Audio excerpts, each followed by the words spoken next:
이제 오늘부터 산상수훈의 말씀 가운데 나오는 주기도문을 함께 배우고자 합니다. 여러분, 주기도문이라고 했을 때 이 주기도문의 뜻이 무엇인지 알고 계시지요? 주기도문. 이 주기도문의 뜻은 주님이 가르쳐 주신 기도라는 뜻을 가지고 있습니다. 한번 해볼까요? 주님이 가르쳐 주신 기도. 네. 오늘 9절 말씀에 보니까 이렇게 되어 있어요. 그러므로 너희는 이렇게 기도하라. 하늘에 계신 우리 아버지여, 이름이 거룩히 여김을 받으시오며.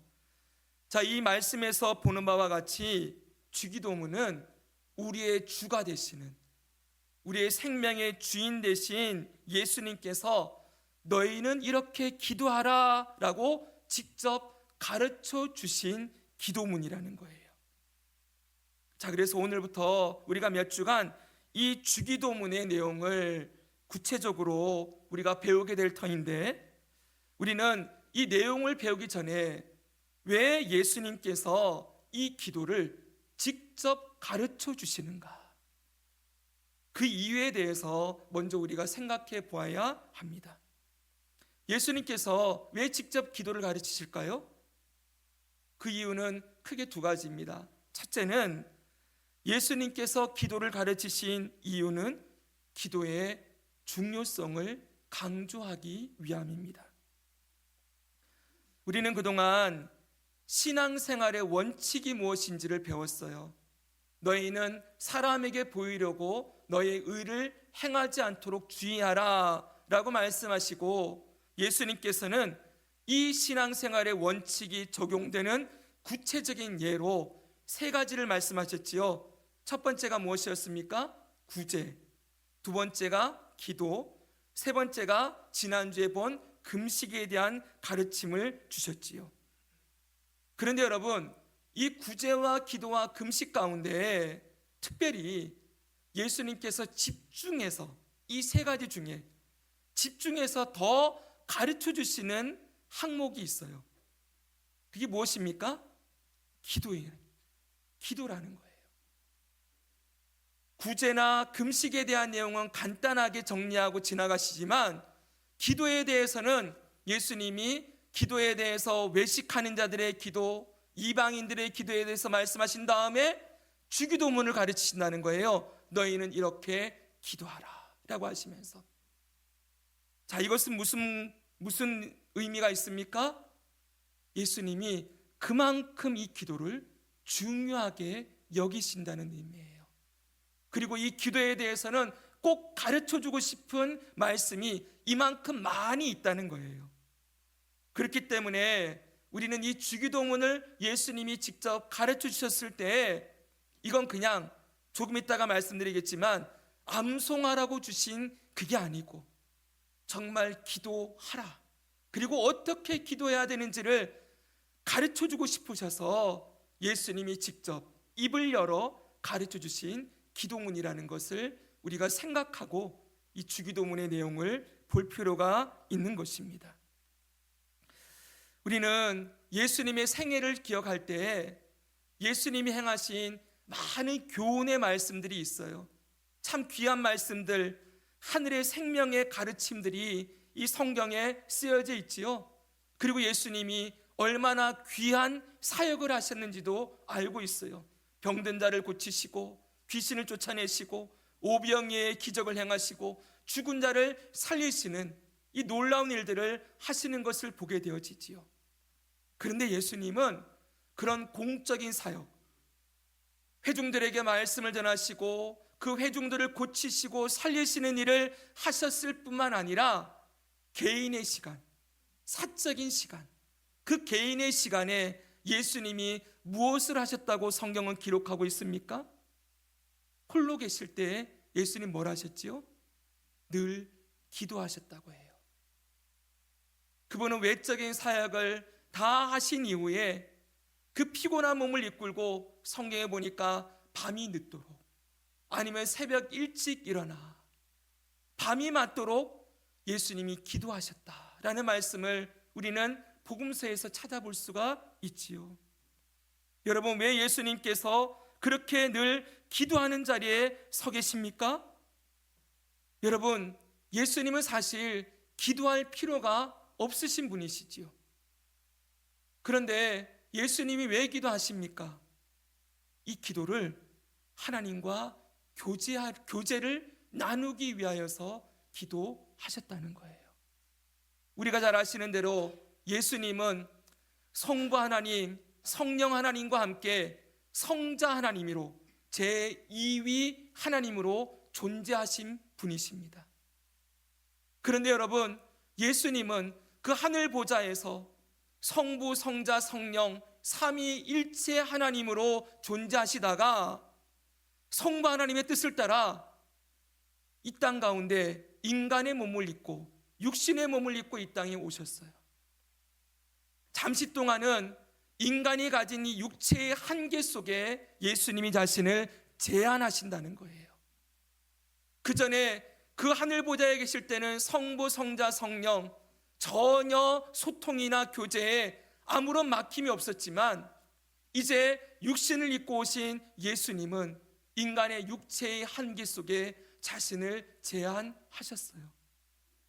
그래서 여러분, 예수님이 이 육체를 가지고 그 성부 하나님과 성령 하나님과 교제하는 자리에 들어가기 위하여 늘 기도의 자리로 나아가셨다는 것을 우리가 생각해야 됩니다.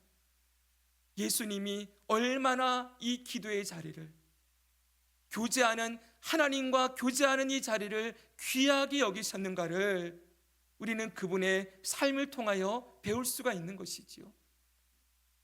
또한 예수님이 그렇게 기도하신 이유는 바로 기도의 모범을 보이시기 위함이에요. 하나님의 아들이신 그 예수님이 늘 그 기도의 시간을 가지셨다는 것을 통하여서 육신을 입고 이 땅을 살아가야 될 우리들, 하나님의 백성들도 늘 예수님처럼 이 육신을 쳐서 복종시켜 하나님과의 교제의 자리로 들어가야 된다는 것을 직접 몸소 실천해 보이셨다는 거예요. 그래서 여러분, 우리는 예수님께서 이 몸을 쳐서, 이 육신을 쳐서 하나님 앞에 엎드려 절하며 그분을 찾으며 교제했던 이 모습을 통하여 우리도 이 기도가 우리 삶에 얼마나 중요한 것인지를 분명하게 알아야 하는 것입니다. 그런 의미에서 이 주기도문을 우리가 배워야 하는 것이지요. 우리는 예수님께서 십자가를 지시기 전에 겟세마네 동산에서 땀방울이 핏방울이 되도록 기도하실 때 하신 말씀을 늘 기억해야 합니다. 마태복음 26장 40절에서 41절을 우리 함께 읽겠습니다. 시작. 제자들에게 오사 그 자는 것을 보시고 베드로에게 말씀하시되 너희가 나와 함께 1시간도 이렇게 깨어 있을 수 없더냐. 시험에 들지 않게 깨어 기도하라. 마음에는 원이로되 육신이 약하도다 하시고. 아멘. 그분은 저 겟세마네 동산에서 기도하고 계시는데 한쪽의 제자들은 자고 있었어요. 예수님이 첫 번째 기도를 마치시고 그들을 향하여 오셔서 그들을 깨우시는 거예요. 너희가 나와 함께 1시간도 깨어 있을 수 없더냐. 시험에 들지 않게 깨어 기도하라. 사랑하는 여러분, 우리는 누구입니까? 저와 여러분은 예수님의 제자들입니다. 인정하십니까? 네.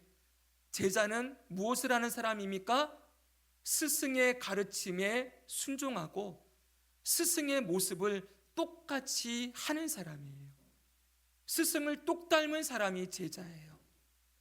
우리가 예수님의 제자라면 예수님이 보여주신 이 기도의 모습을 우리도 당연히 마땅히 따라가야 할 것이요.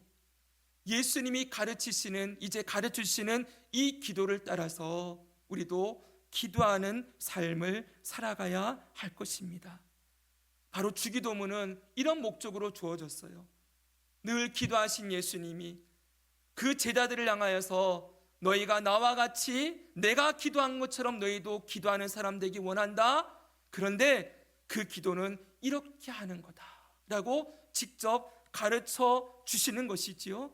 이건 배우고 끝나라는 게 아니라 이렇게 기도하라는 거예요. 사랑하는 여러분, 이런 말씀을 들을 때마다 우리 마음이 좀 불편해집니다. 나는 기도 잘 못하는데, 한 번도 하지 않았는데, 지난주도 돌아보면 기도한 삶의 모습이 없는데, 그러면서 여러분 마음이 찔리기도 하겠지만 우리는 늘 그렇습니다. 하라고 하시는데 잘하지 못할 때가 많고 청개구리처럼 반대 방향으로 갈 때가 너무나 많지요. 그러나 이런 말씀을 이 주일 강단에서 들려주시는 이유는, 제가 이 본문을 고르지 않았습니다.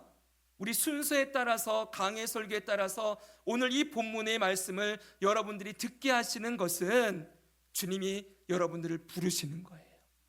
다시 기도의 자리로 나아가야 한다. 깨어야 한다. 사랑하는 누구누구야, 너 잠들어 있으면 안 된다. 이제 주님이 가르쳐 주신 기도로 기도하는 사람 되기를 바란다 라고 여러분들을 다시 일으키시고 격려해 주시는 말씀이라는 것을 우리가 생각하고 이 기도에 대해서 가르쳐 주신 이 주기도문을 함께 배워보기를 소망합니다. 여러분, 또 예수님께서 두 번째로 이 직접 기도를 가르쳐 주신 이유는 바른 기도를 가르치시기 위함이에요. 따라합시다. 바른 기도.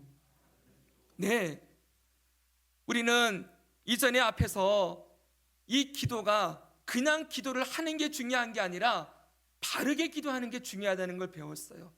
바른 기도가 있다는 건 반대에 뭐가 있다는 겁니까? 잘못된 기도도 있다는 거지요. 그렇죠, 여러분? 잘못된 기도가 무엇이었습니까? 두 가지가 나왔었지요. 외식하는 사람들의 기도와 그리고 이방인들의 기도, 이 두 가지를 예수님이 가르쳐 주셨어요. 예수님이 주기도문을 가르치시는 이유는 무엇입니까? 이제 잘못된 기도를 피하고 바른 기도를 하는 사람으로 우리를 세우시기 위하여 바른 기도의 방법을 가르쳐 주신다는 것입니다. 그래서 여러분, 예수님이 주기도문을 가르치시면서 그러므로 그래놨어요. 이렇게 기도하라. 앞에 잘못된 기도 두 가지를 얘기하고 그러므로 너희는 그렇게 기도하지 말고 이렇게 기도하라 라고 강조하시는 것이지요. 이런 의미에서 볼 때 여러분, 우리가 배우는, 앞으로 배울 이 주기도문은 기도의 표준입니다. 따라합시다. 기도의 표준. 네, 기도의 표준일 뿐만 아니라 로이드 존스 목사님은 이 주기도문을 기도의 뼈대라 그랬어요. 뼈대. 골격이다. 우리가 늘 그렇잖아요, 여러분. 골격을 세우고 나면 살은 얼마든지 붙일 수가 있죠, 그렇죠? 근데 골격이 잘못되면 아무리 다른 살을 붙여도 무너질 수밖에 없지요. 뼈대를 바르게 세워야 된다는 거예요. 이 주기도문이 하나님의 백성들, 자녀들, 제자들의 기도의 뼈대가 되어진다. 그러므로 이것을 다른 말로 하면 기도의 표준, 기도의 원칙, 기도의 교과서, 기도의 골격, 이렇게 다양한 표현으로 얘기할 수가 있을 것입니다. 그런데 여러분, 이 기도의 표준으로 주기도문을 주셨는데 심각한 것은 이 기도의 표준으로, 원칙으로 주신 주기도문을 잘못된 기도로 사용하는 경우가 있다는 거예요. 이 주기도문을 바르게 기도하라고 주신 기도의 교과서인데 이것마저도 잘못되게 사용하는 일들이 번번하다는 거예요. 여러분 잘 아시는 대로 저는 주기도문을 어렸을 때부터 수없이 외우고 자랐습니다. 저희 어머니는 제가 잘못할 때마다 저기 무릎 꿇고 가서 손 들고 있어 라고 저에게 벌을 주셨고, 그 손을 들고 있을 때 항상 그 뒤에 따라오는 말이 있었어요. 주기도문 100번 외울 때까지 손 내리지 마. 그거였어요. 주기도문 어릴 때는 100번이고 좀 더 잘못하면 200번이었어요. 제가 주기도문을 얼마나 많이 외웠겠습니까? 어렸을 때 얼마나 잘못도 많이 하고 사고도 저질렀겠어요? 수없이 손을 들고 주기도문을 100번, 200번을 외웠어요. 물론 엉망으로 외웠지만. 네. 여러분, 왜 어머니께서 저에게 이 주기도문을 벌을 주면서 외우게 하셨을까요? 그분이 천주교 전통에서 자랐기 때문이에요. 저희 어머니는 천주교 수녀가 되려고 했던 분이에요. 당시 고등학교가 독일에서 건너온 수녀님이 세운 그 천주교 학교를 다녔기 때문에 이 천주교를 굉장히 신봉하고 거기에 빠져 있었어요. 그러다가 개신교 목사님이었던 저희 아버님 만나서 개신교로 개종을 하고 기독교인이 되었거든요. 그러니까 그분이 배웠던 이 천주교 전통이 남아있는 거예요. 천주교는 주기도문을 수없이 암송하게 합니다. 진짜입니다, 여러분. 어느 때 그런지 아십니까? 고해성사를 하고 난 뒤에 신부님에게 가서 자신의 죄를 고백하면 그 죄에 대한 대가를 선한 행위로 치러내야 되는 거예요. 이걸 보속행위라 그래요. 보속, 죄를 속죄하기 위한 행위예요. 가벼운 죄에 대해서 주기도문을 암송하게 해요. 조금 더 무거우면 다른 어떤 일들을 하게 하지요. 그래서 늘 천주교인들은 몸에 묵주라는 것을 가지고 다닙니다. 제가 이번에 확실하게 설교하기 위해서 묵주를 찾아봤더니 묵주는 알이 55개가 있어요. 묵주가 여러분 10개의 작은 돌과 함께 큰 돌 하나가 10번 하면은 하나씩 박혀 있는 거예요. 이게 뭐냐? 주기도문 계속 외우라고. 한 번 외울 때마다 돌리는 겁니다. 그리고 10번 돌리면 큰 돌 하나 넘어가잖아요. 그럼 10번 외웠다는 거예요. 그래서 계속 외우다 보면 50번 다 외우겠지요? 그렇게 한 번 돌리면 주기도문 50번, 두 번 돌리면 주기도문 100번, 그것과 함께 성모 기도문이라고 그 기도문도 끊임없이 외운대요. 자, 보십시오, 여러분. 주기도문을 그렇게 죄를 씻는 용도로, 그리고 암송하는 용도로 주기도문을 주셨습니까? 아니죠, 여러분.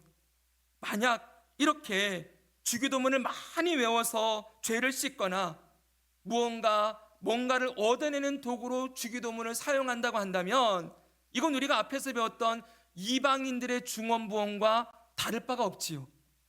이방인들은 주문을 열심히 외우면서 말을 많이 하여야 그 신이 감동해서 내 기도를 들으신다라고 믿었다고 했잖아요. 주기도문을 많이 외우면 내 죄가 씻겨지고, 많이 외우면 뭔가 내가 원하는 게 이루어지고. 그럼 여러분, 주기도문을 주문처럼 사용하는 것 아니겠습니까?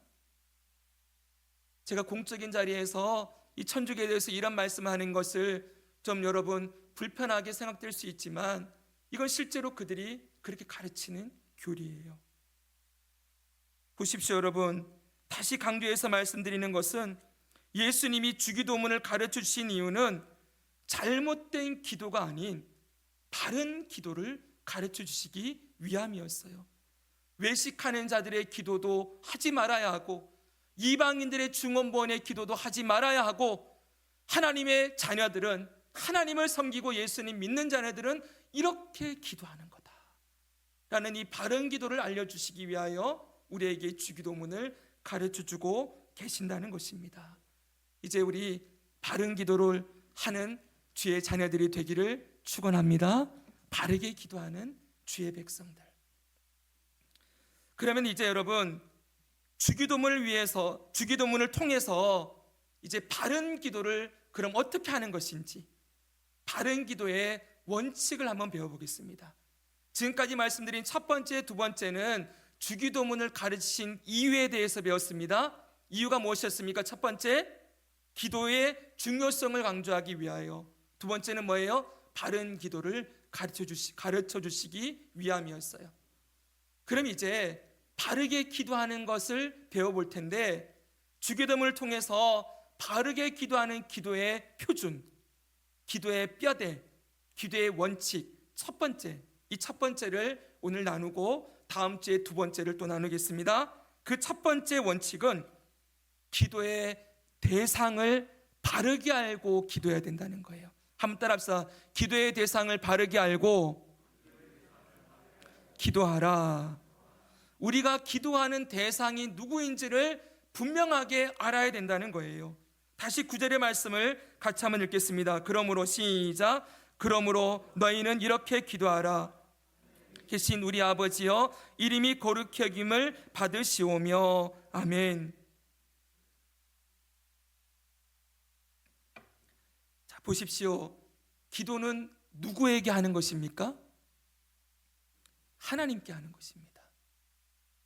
너무나 당연한 이야기 같지만 기도는 하나님께 드리는 것이다. 이걸 우리가 절대 잊으면 안 돼요. 앞에서 우리가 외식하는 사람들의 기도를 배웠습니다. 그들은 기도를 누구를 향하였습니까? 사람들을 향하여, 사람에게 보이려고 길거리에서 큰 거리 어귀에 서서 기도한다고 했어요.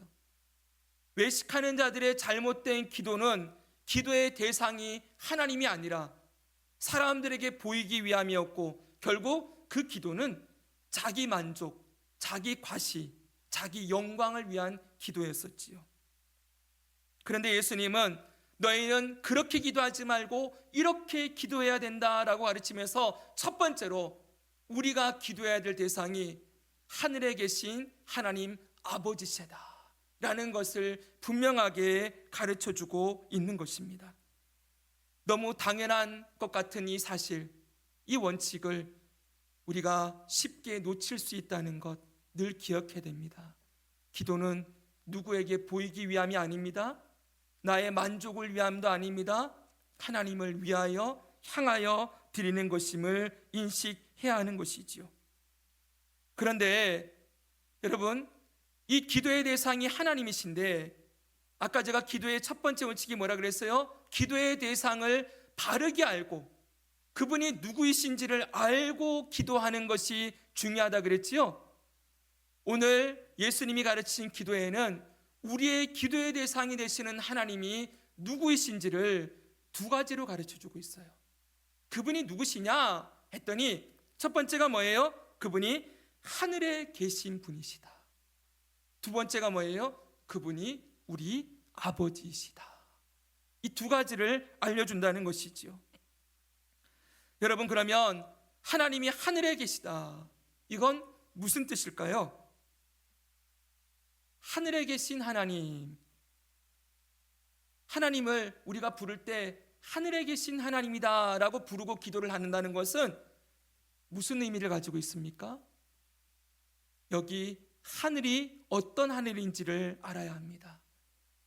유대인들은, 잘 들어보세요, 당시의 유대인들은 하늘을 얘기할 때 하늘을 세 개의 하늘로 구분을 했어요. 첫째 하늘은 우리가 보고 있는 저 하늘, 대기권, 새들이 날아다니고 비행기가 날아다니는 이 대기권이 첫째 하늘이고, 둘째 하늘은 저 우주 공간, 해와 달과 별들이 떠 있는 저 우주 공간이 둘째 하늘, 셋째 하늘은 영적인 세계, 하나님의 보좌가 있고 하나님이 앉아 계시고 천군 천사들이 있는 그곳을 셋째 하늘이다, 이렇게 불렀어요. 자, 예수님께서 하나님이 하늘에 계신 분이시다라고 했을 때에는 하나님이 하나님 보좌에 앉으셔서, 그 셋째 하늘에 앉으셔서 온 우주 만물과 온 세계를 통치하시고 다스리시는 분이시다, 이것을 알려주는 거예요. 하나님이 누구십니까? 온 우주 만물과 온 세상의 모든 만물의 창조주이십니다. 그리고 그분은 지금도 살아계셔서 온 우주 만물과 이 세계의 모든 것을 다스리시고 통치하시며 이끌어 가시는 분이시지요. 그리고 그분의 다스림은 완전합니다. 한치의 오차도 없이 온 우주 만물의 모든 별들이 오늘도 움직여지고 있고, 여러분, 이 지구상의 모든 것들이 하나님의 계획표대로, 시간표대로 움직여지고 있다는 것을 하늘의 하나님이라는 이 한 구절에 다 담아놓았다는 거예요. 여러분, 그런데 더 중요한 건 이 하나님의 다스리심과 통치하심이, 저 하늘에 계신 하나님이 저와 여러분의 인생도 주관하시고 인도하시고 다스리시는 분이시다. 이걸 믿고 이걸 알고 기도하라고 예수님은 가르치시는 것입니다. 사랑하는 여러분, 오늘 우리의 삶이 우연히 그냥 흘러가는 인생이 아니라 하나님의 선하신 계획과 시간표대로 흘러가고 있음을 믿으십니까? 정말 그걸 인정하십니까? 저는 예전에 언젠가도 말씀드렸지만 새벽 예배 때 기도를 하는데 어느 순간 그런 생각이 드는 거예요. 하나님이 예전에 제가 봤던 영화 중에, 영화 얘기를 해서 좀 죄송합니다, 브루스 올마이티라는 영화가 있었어요. 한 번쯤 보기를 권합니다. 그런 영화는. 거기 보면 어떤 한 사람이 하나님이 돼요. 신이 돼요. 근데 그 신이 되어서 땅에서 일어나는 모든 일들을 관장을 해야 되는 거예요. 근데 제가 제일 인상 깊게 봤던 것은 그 사람 앞에 막 기도문들이 올라오는 거예요. 땅에서 막 타자기에서 막 탄 것처럼 이렇게 막 엽서 같은 것들이 쭉 올라오는데 이걸 보다 지쳐가지고 막 내팽개치는 그런 비슷한 장면이 나왔어요. 어떤 순간 그 장면을 생각하면서 이런 생각했어요. 야, 지금도 이 새벽 시간에 이 한국 땅에 수많은 성도들이 기도하고 있을 텐데 이 수많은 사람들의 기도 가운데 나 같은 사람의 기도도 들어주시나, 듣고 계시나. 얼마나 중요한 사람도 많고 뛰어난 사람도 많겠어요? 근데 이 작디 작고 연약한 나의 인생에 내 목소리도 하나님이 듣고 계시나, 이런 생각이 들었어요. 근데 여러분, 듣고 계십니다. 우리 한 사람의 기도도 그분을 외면하지 않으시고 다 들으시고 말씀해 주시는 하나님이시다. 여러분, 어떤 신학자는 하나님이 너무나 높이 계셔서, 초월해 계셔서, 칼바르트라는 아주 유명한 신학자 있습니다. 그는 너무 높이 계셔서 인간 세상에 하나님이 개입하지 않으신다. 그리고 그 하나님을 끊임없이 우리가 찾을 때 하나님을 열심히 찾아야만 어쩌다 한 번씩 눈길을 돌려서 우리에게 말씀하시고 계시를 보여주시는 분이시다, 이렇게 얘기를 했어요. 하나님의 초월성을 너무 강조한 것이지요. 그러나 여러분, 하나님은 너무 멀리 계셔서, 저 우주 만물을 통치하신 하나님이 너무 바쁘셔서 나 같은 사람의 인생에는 관심이 없다. 여러분, 절대 그렇게 말해서는 안 돼요. 하나님은 우리 인생 하나하나 우리의 모든 생각과 마음을 감찰하시고 머리털까지도 세시는 분이시라고 약속해주고 있습니다. 얼마나 놀라우신 분이십니까? 그 하늘의 하나님이 나의 삶을 오늘도 눈동자와 같이 지키시고 선한 길로, 완전한 길로 인도하고 계신다라는 그것을 믿고 기도하는 것과, 하나님이 내 기도는 들어주실까? 하나님이 어디 계실까? 내가 열심히 기도 안 하면 하나님이 나를 쳐다보시기나 하실까? 이런 생각을 가지고 기도하는 건 천지 차이인 거예요. 사랑하는 여러분, 우리의 인생이 주님의 선하신 계획 가운데 있음을 믿으십시다. 제가 설교 준비하면서 요셉의 생각이 났어요. 여러분, 요셉의 인생을 보십시오. 집에서 사랑받는 아이로 자라나다가 형들에게 미움받아서 애굽의 종살이로 팔려갑니다. 거기서도 주인에게 좀 사랑을 받을 뻔했는데 모함을 받아서 감옥에 갇힙니다. 거기서 인생의 절망의 순간에 하나님께서 그를 세우셔서 애굽의 국무총리가 되게 하셨어요. 여러분, 인생에 그보다 파란만장한 인생을 살아간 사람이 몇이나 되겠습니까? 그런데 그가 나중에 그의 형제들을 만나게 되었을 때 그는 이렇게 고백을 합니다. 보십시오, 하나님이 큰 구원으로 당신들의 생명을 보존하고 당신들의 후손을 세상에 두시려고 나를 당신들보다 먼저 보내셨나니 그런즉 나를 이리로 보낸 이는 당신들이 아니요 하나님이시라. 하나님이 나를 바로에게 아버지로 삼으시고 그 온 집의 주로 삼으시며 애굽 온 땅의 통치자로 삼으셨나이다. 아멘. 여러분, 이 요셉의 고백에는 하늘의 하나님이 나의 인생에 개입하셔서 내 인생에 수많은 굴곡이 있어서 하나님이 안 계신 것처럼 보였지만 결국 뒤돌아보니 하나님이 여기까지 나를 인도하셨습니다 라는 믿음의 고백이 담겨 있어요. 우리는 이걸 하나님의 섭리라고 얘기를 해요. 여러분, 하나님은 살아계셔서 우리의 인생에도 하나님의 선하신 계획대로 인도하시는 하나님의 섭리가 살아있음을 믿습니다. 그것을 늘 믿고 하늘에 계신 하나님, 능치 못함이 없으신 하나님, 모든 기도를 들으시는 하나님, 모두 다 아시는 하나님, 그 하나님의 선하신 손길 아래 내가 있음을 믿으며 기도하라고 하나님을 하늘의 하나님 이렇게 부르며 기도하라고 하는 거예요. 이걸 우리가 여러분 좀 길게 늘려서 할 수 있겠죠? 그냥 하나님을 기도할 때 하늘의 하나님 이렇게만 기도하는 게 아니라 온 우주 만물을 다스리신 하나님, 나의 인생도 돌아보시고 기억하시고 인도하신 하나님, 이렇게 부르고 기도할 수 있는 거예요. 하나님이 어떤 분이신지를 먼저 기억하고 고백하는 것, 이 고백을 드리고 여러분 기도를 시작해 보십시오. 그럼 여러분 마음속에 불평과 원망과 염려와 근심이 사라지고, 그래, 하나님이 계셨지, 하늘의 하나님이 나를 돌아보고 계시지 라는 그 소망을 가지고 기도를 시작할 수 있게 되어질 것입니다. 또 하나가 있습니다. 여러분, 하나님이 하늘의 하나님일 뿐만 아니라 이어서 하나님이 우리의 아버지이시다 이렇게도 가르쳐 주시지요. 여러분, 앞에 우리가 보았듯이 예수님께서는 우리의 기도의 대상이신 하나님이 우리의 아버지가 되신다라는 것을 강조해서 말씀해 주고 있습니다. 저는 여러분과 함께 오늘 주일학교에서도 했지만 구원의 서정을 우리가 한 50주 동안 배웠지 않습니까? 구원의 서정을 배우면서 가장 깊이 남겨진 은혜가 하나 있습니다. 그건 뭐냐 하면 하나님이 우리의 아버지가 되신다, 이거였어요. 구원받았다라고 말할 때 구원받았다를 다른 말로 바꾸면 뭐가 되는 거예요? 하나님의 자녀가 되었다라는 거라고 말씀드렸지요. 여러분, 하나님의 자녀가 되었고 하나님이 나의 아버지가 되신다는 것보다 더 소망과 기쁨을 주는 말씀은 없을 것입니다. 사랑하는 여러분, 한번 옆에 있는 분들에게 인사하겠습니다. 당신은 하나님의 자녀입니다. 한번 인사하십시오. 할렐루야, 아멘.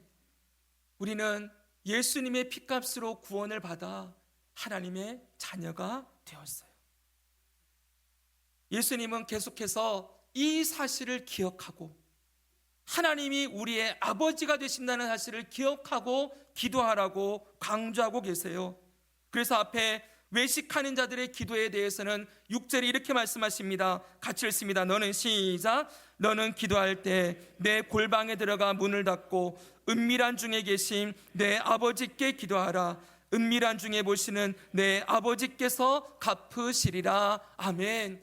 내 아버지, 누구의 아버지가 아니에요. 너의 아버지예요. 너의 아버지께서 들으시고 너의 아버지께서 갚으신다. 이방인들의 중언부원의 기도에 대해서도 예수님은 8절에서 이렇게 말씀하십니다. 그러므로 그들을 본받지 말라. 구하기 전에 너에게 있어야 할 것을 하나님, 누구요 여러분? 하나님 그래놓고 누구라고요? 너의 아버지께서, 너희 아버지께서 아신다. 사랑하는 여러분, 얼마나 예수님의 제자들을 향하여 너희는 아버지의 자녀란다, 하나님의 자녀란다. 기도는 그 자녀가 아버지를 만나는 시간이란다. 기도할 때마다 하나님이 나의 아버지라는 걸 기억해라, 이렇게 강조해 주시는 것이지요. 그럼 여러분, 하나님이 우리 아버지시면 뭐가 좋습니까? 하나님이 우리 아버지가 되신다는 게 우리에게 무슨 유익이 있습니까?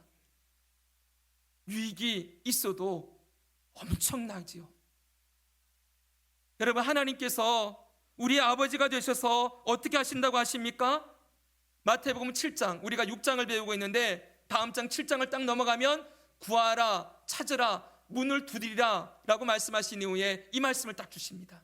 우리 같이 한번, 이게 아버지께서 우리에게 주시는 약속의 말씀이라 생각하고 이 말씀을 읽어보겠습니다. 시작. 너희 중에 누가 아들이 떡을 달라 하는데 돌을 주며 생선을 달라 하는데 뱀을 줄 사람이 있겠느냐? 너희가 악한 자라도 자식에게 좋은 것으로 하물며 하늘에 계신 너희 아버지께서 구하는 자에게 좋은 것으로 주시지 않겠느냐? 아멘. 이건 하나님의 약속이에요.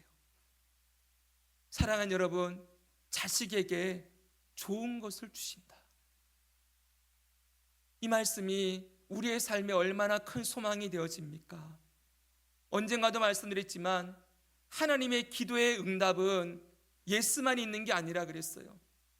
오늘날 교회 안에 하나님의 응답을 너무 오해해서 하나님이 내가 기도해도 응답 안 해주셔, 이런 이야기들 너무 쉽게 하지만 아니라 그랬죠. 여러분, 저는 그래서 응답이라는 단어를 전부 바꿔야 된다고 생각해요. 대답하신다. 하나님은 우리의 기도에 모두 대답하신다. 근데 대답이 뭐예요? 그래, 기다려, 안 돼. 여러분, 하나님은 모든 기도에 대답하십니다. 근데 우리 편에서 볼 때 자꾸 하나님이 내 기도에 예스를 안 해줬다는 거예요. 왜 기도를 안 들어주세요? 왜 안 해주세요? 언제까지 해야 되는데 왜 아직도 기다리게 하세요? 왜 응답 안 해주세요? 떼쓰고 금식하고 하지만 하나님이 말씀하세요. 자녀에게 미리 쓸 것을 아시는 분이시다. 그렇기 때문에 여러분, 우리가 인정해야 될 것이 있습니다. 하나님의 대답이 그래뿐만이 아니라 기다려와 안 돼, 이것일 때에도 그게 가장 선한 것이라는 거예요. 그게 가장 좋은 대답이라는 거예요. 인정하십니까? 하나님이 안 돼 그래도 여러분 감사합니다, 그래야 된다는 거예요. 왜 그럴 수 있어요? 그게 가장 좋은 거니까. 우리는 너무 어리고 연약해서 맨날 한 치 앞도 못 보고 요것만 보고 있어서 당장 이게 필요할 것 같고 당장 이 일이 해결돼야 될 것 같고 그렇게 안달복달하면서 하지만 하나님은 우리의 인생을 전체를 보시는 분이에요. 믿으십니까? 전체를 보시니까 이 시점에 이거 줘서는 안 되겠는 거예요. 그러니까 하나님이 말씀하시는 거예요. 기다려. 그리고 아예 안 되는 거는 그거 주면 분명히 그것 때문에 잘못된 길로 갈 수 있기에 안 된다. 그건 네가 아무리 때를 써도 안 되는 거다 라고 말씀하신다는 것이죠. 우리 입장에서는 너무 받아들이기 힘들고 어렵지만 인정하십시오. 하늘의 하나님이 우리의 삶의 완전한 섭리로 우리 삶을 인도해 가실 때 가장 좋은 길, 가장 선한 길로 오늘도 우리의 걸음을 인도하고 계신다. 여러분, 이것을 우리가 믿으면서 하나님 아버지 이렇게 부르라는 거예요. 이것뿐만이 아닙니다. 여러분, 이런 말씀도 있어요. 에베소서 3장 20절 보니까 우리 가운데서 역사하시는 능력대로 우리가 구하거나 생각하는 모든 것에 더 넘치도록 능히 하실 이에게. 얼마나 놀라운 말씀입니까? 여기 보면 우리가 구한다는 건 뭐예요? 기도한 거죠, 여러분. 생각한 것보다. 이건 기도도 안 하고 그냥 나 혼자 생각했어요. 근데 그 생각한 것보다 더 능히 넘치도록 하시는 분이시다. 더 능력 있게 그 모든 것들을 넘치도록 부어주시고 역사하시는 분이시다. 여러분, 이 말씀을 오늘 굳게 붙듭시다. 우리가 기도하고 생각한 것보다 더 능히 넘치도록 모든 것에 이루시는 하나님, 그분이 우리의 아버지시라는 거예요. 사랑하는 여러분, 이제 이 아버지 앞에 어떻게 서야 합니까? 어린아이로 섭시다. 사랑하는 여러분, 여기 저로부터 저보다 연배가 어리신 분도 계시고 더 높으신 분도 계세요. 우리는 우리의 인생 처음부터 끝까지 우리 나이가 30이든 40이든 70이든 80이든 하나님 앞에는 뭐예요? 자녀예요, 자녀. 하나님의 자녀라는 것 잊지 마십시오. 하나님 앞에서는 어린아이라는 겁니다. 어린아이는 단순하지요. 그리고 어린아이는 모든 걸 맡겨요. 아버지가 할게 그러면은 그 말 믿고 그냥 기다릴 수 있지요. 그리고 아버지가 계신 것만으로 모든 걸 맡길 수 있지 않습니까? 사랑하는 여러분, 아버지 앞에 그 선하신 아버지, 내가 기도하고 생각한 것보다 더 능히 넘치도록 일하실 아버지, 그리고 내가 기도한 것보다 더 좋은 것으로, 가장 좋은 것으로 주시는 그 아버지 앞에 우리의 인생을 완전히 맡기고 기도해도 되지 않겠습니까? 그래서 여러분, 기도할 때 늘 끝에 이렇게 기도하세요. 아버지, 내가 이게 원하는 것 같아요. 이게 필요해요. 근데 아버지는 내가 생각한 것보다 더 넘치도록 주시는 분이시지요. 내가 생각하고 기도한 것보다 더 좋은 길로 인도하시는 분이시지요. 아버지를 신뢰합니다. 아버지 믿습니다. 그렇게 기도할 때 그 아버지께서 얼마나 대견스러워하시고 얼마나 좋아하시겠어요. 맨날 아버지 앞에 엎드려서 아버지 이거 안 해주면 몇 시까지 이거 안 해주면 큰일 나요. 그러면서 맨날 떼쓰고 내 고집대로만 하려고 하는 그런 모습이 아니라 아버지의 선하신 뜻이 있음을 저는 믿어요. 그러면서 아버지께 맡기는 이 자녀의 기도를 얼마나 귀하게 여기시겠습니까? 사랑하는 여러분, 기도에서도 우리가 자라나야 합니다. 이제 어린아이의 기도에서 벗어나야 합니다. 내 생각과 고집만을 요구하던 그 기도가 아니라 이제는 아버지의 뜻에 우리의 삶을 의탁하고 맡기는 기도의 사람으로, 기도의 성숙한 모습으로 주님 앞에 서는 저와 여러분 되기를 소망합니다. 이제 말씀을 정리하겠습니다. 사랑하는 여러분, 오늘 우리는 예수님이 가르치신 기도를 배우는 첫 번째 시간을 가졌어요. 예수님이 기도를 가르치신 이유는 다시 강조합니다. 기도가 얼마나 중요한지, 그리고 바른 기도를 해야 하는지, 이것에 대해서 말씀하기 위함이었지요. 그리고 기도를 드릴 때마다 첫 번째 원칙은 하나님이 하늘의 하나님이시고 우리의 아버지 되시는 하나님이심을 고백하고 인정하고 기도하는 것이 기도의 첫 번째다라는 것까지 배웠습니다. 이제 이 모든 설교를 들었습니다. 그럼 여러분, 오늘부터 여러분은 무엇을 하시겠습니까? 오늘 이 주일 예배를 드리고 난 뒤에 여러분 이 하루를 어떻게 보내시기를 원하십니까? 사랑하는 여러분, 여러분에게 강력하게 권고합니다. 다시 기도를 시작하십시오. 배우고 동의한 것으로 절대 끝내지 마시고, 들었으면 오늘 이미지 집사님 기도하셨어요. 말씀을 듣고 그 말씀대로 살아가는 사람으로 우리를 변화시켜달라는 기도했습니다. 사랑하는 여러분, 다시 깨어서 주님을 찾아야 할 때입니다. 오늘 여러분들에게 기도에 대한 설교가 들려졌다는 건 여러분들을 다시 기도의 자리로 부르시는 아버지의 뜻입니다. 잠자리에 들기 전 여러분 스마트폰을 내려놓고 5분 정도 기도해 보지 않으시겠습니까? 내일 아침에 일어나서 여러분 잠시 동안 예수님의 이름, 제가 언젠가 말씀드렸죠, 10번 부르라고요. 그리고 몇 분이라도 주님 앞에 하나님 아버지, 오늘도 나의 삶을 의탁드립니다, 기도하고 일어나 보지 않으시겠습니까? 직장 출근할 때 여러분 차를 직장 앞에 세워두고 그냥 빨리 일하러 직장 문을 열고 들어가지 마시고 거기 잠깐 멈추어 서서 한 3분 정도 아버지 이제 들어갑니다. 오늘 하루 나의 말과 행동을 아버지께서 주관하시고 아버지의 뜻대로 말하고 행동하도록 나에게 지혜와 능력과 힘을 주십시오. 그렇게 기도하고 일을 시작해보지 않으시겠습니까? 일터에서 일이 막힐 때, 가정에서 일하다 힘들 때, 아이들에게 어떤 일이 일어났을 때 그냥 빨리 누구에게 전화를 돌리고 병원으로 뛰어가고 그러기 전에 아버지, 이 아이를 붙들어 주십시오. 이 자녀를 지켜주십시오. 아버지, 어려운 가운데 함께 해주십시오 라고 기도하며 먼저 주님을 찾아보지 않으시겠습니까?